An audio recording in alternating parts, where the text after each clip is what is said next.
उज्जैन एक ऐसा नाम है जिससे आज हर भारतीय वाकिफ होगा, और हो भी क्यों ना। उज्जैन के महाकाल 12 ज्योतिर्लिंगों में से एक है और इस पवित्र भूमि से कई दिलचस्प और रहस्यमय बातें भी जुड़ी हुई है जो शायद बहुत कम लोग जानते होंगे। तो आइए जानते हैं आज के इस वीडियो में उज्जैन से जुड़ी कुछ दिलचस्प बातों को। श्री महाकालेश्वर ज्योतिर्लिंग मध्य प्रदेश के उज्जैन में स्थित है। दरअसल अवंतिका यानी कि उज्जैन के राजा महाकाल है। वहाँ कोई भी नेता, मंत्री और राज परिवार रात में नहीं रुक सकता। अगर आप रुक गए तो परिणाम बहुत ही बुरा होता है। प्राचीन काल से भारत विज्ञान और गणित का विश्वगुरु रहा है। अगर उज्जैन के इतिहास पर नजर डाले तो यहाँ भी इस बात के पुख्ता प्रमाण मिलते हैं। आज महाकाल नगरी के विकास का जो नया ढांचा खींचा गया है वह इसके गौरवशाली इतिहास को बचाने की दिशा में एक बड़ा कदम है। प्राचीन काल में उज्जैन को अवंती शहर के रूप में जाना जाता था और यह वैज्ञानिक अनुसंधान का केंद्र था। वैज्ञानिकों ने महाकालेश्वर ज्योतिर्लिंग के आसपास रिसर्च किया तो उन्हें कुछ ऐसी चीजें मिली जिन्हें देखकर उनकी आंखें फटी की फटी रह गई। जिस उज्जैन भूमि पर महाकाल विराजमान है वहाँ काल के दो अर्थ है, एक समय और दूसरा मृत्यु। काल को महाकाल कहा जाता है क्योंकि प्राचीन काल से ही संपूर्ण विश्व का मानक समय यही निर्धारित होता था, इसलिए इस ज्योतिर्लिंग का नाम महाकालेश्वर रखा गया है। 12 ज्योतिर्लिंगों में से महाकाल ही एकमात्र सर्वश्रेष्ठ शिवलिंग है। कहा जाता है कि आकाश में तारक शिवलिंग, पाताल में हाटकेश्वर शिवलिंग और पृथ्वी पर महाकालेश्वर ही मौनी शिवलिंग है।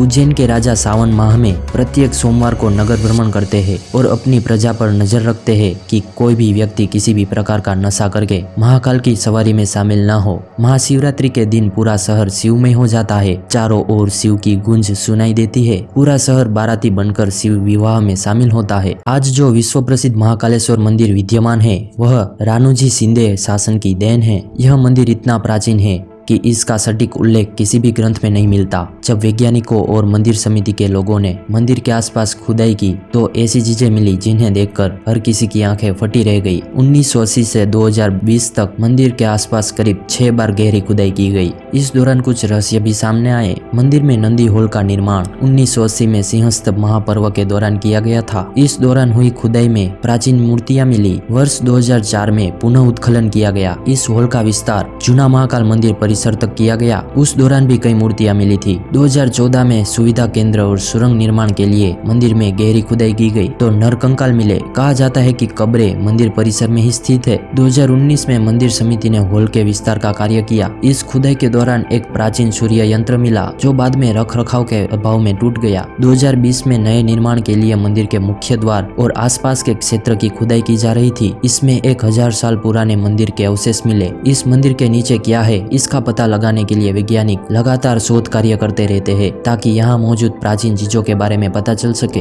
प्राचीन काल में उज्जैन को अवंती कहा जाता था। इसका नाम पुराने ऐतिहासिक दस्तावेजों में दर्ज है। यह वैज्ञानिक और गणित के अनुसंधान का एक प्राचीन केंद्र हुआ करता था। भास्कराचार्य, ब्रह्मगुप्त और वराह मिहिर जैसे गणितज्ञों और खगोलविदों ने उज्जैन को अपने शोध का केंद्र बनाया था। शोध के लिए उज्जैन को चुनने के कई कारण थे। उदाहरण के लिए यह शहर प्रधान मध्याह्न रेखा का केंद्र हुआ करता था जिसकी सहायता से भारतीय गणितज्ञ समय की गणना करते थे। विश्व भर में मानक समय इसी रेखा से निर्धारित होता था। इसे ग्रीनविच रेखा के नाम से भी जाना जाता है। उज्जैन को चुनने का दूसरा कारण कर्क रेखा का मध्याह्न रेखा से मिलना था, इसलिए यह शहर ज्योतिषीय गणना के लिए उपयुक्त माना जाता है। ज्योतिष से जुड़े गणितज्ञ उज्जैन में यह तय करते थे कि साल के सबसे लंबे दिन के बाद सूर्य दक्षिण की ओर कैसे यात्रा करना शुरू करता है। अपने आध्यात्मिक एवं वैज्ञानिक दृष्टिकोण के कारण उज्जैन को विश्व की नाभि भी कहा जाता था। हिंदुओं में आज भी चंद्र सौर कैलेंडर के अनुसार शुभ अशुभ देखने की परंपरा है। उस पंचांग को बनाने के लिए गणितज्ञ और ज्योतिषियों ने यहाँ काफी समय तक काम किया था। इसी के आधार पर भारत में व्रत और त्योहार मनाए जाते हैं।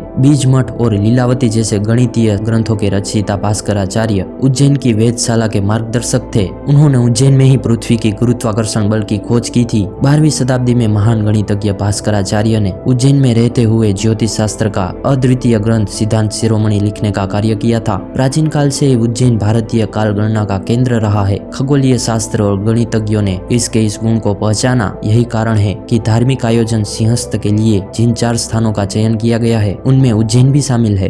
तो दोस्तों, इस मंदिर से जुड़ी कुछ रहस्यमयी बातें हमने आपको बताई। कहा जाता है कि यदि हम उज्जैन महाकालेश्वर की पूजा करते हैं तो हम सभी भय और पापों से मुक्त हो जाते हैं। महाकाल हमें आराम और शांति प्राप्त कराते हैं। अगर हम इसी भावना के साथ महाकाल के दर्शन करेंगे तो आपके अंदर एक अलग ही ऊर्जा का संचार हो जाएगा। क्या आप कभी उज्जैन महाकाल के दर्शन करने के लिए गए हैं? हमें कमेंट में जरूर बताएं। आगे हम आपके लिए ऐसे ही नए नए वीडियोस लाते रहेंगे। अगर आपको यह वीडियो पसंद आया तो वीडियो को लाइक और शेयर जरूर करना। अगर आप चैनल पे नए हैं तो चैनल को सब्सक्राइब करें। मिलते हैं जल्दी नेक्स्ट वीडियो में। वीडियो देखने के लिए धन्यवाद।